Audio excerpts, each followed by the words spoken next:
This is the first proof in the midterm packet for honor geometry. I will go over the roadmap and then I will do the proof.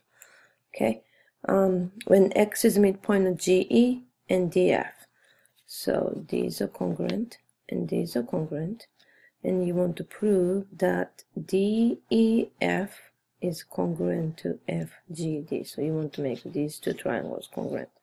So the easiest way to do is, since the diagonals are bisecting each other, this is a parallelogram, then these are congruent and these are congruent. I'm using the tick mark. That doesn't mean these are congruent, so maybe I should use 3 here and 4 here. Okay, so then you can do this is shared, right? So side, side, side. That's probably the easiest way. Another way to go is side, angle, side, side, angle, side. So these are congruent, and side, angle, side, and side, angle, side. So these are congruent. So by that you can make these sides congruent and these sides congruent to make this sides side, side, side. Okay. I think writing by the parallelogram is probably the easier, so that's what I'm going to write here. Okay, so 1, x is the midpoint of GE and DF, and that's given. So 2, DEFG is a parallelogram.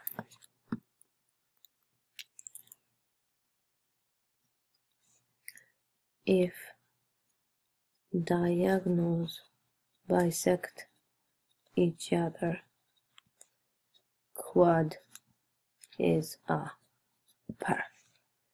Okay. 3, segment GF is congruent to segment ED. Opposite sides of parallelogram are congruent. Segment GD is congruent to segment EF, and 5. Segment FD is congruent to, make sure you go over these in corresponding order. So this is DF. So reflexive property. And so 6, triangle DEF is congruent to triangle FGD by side, side, side portrait.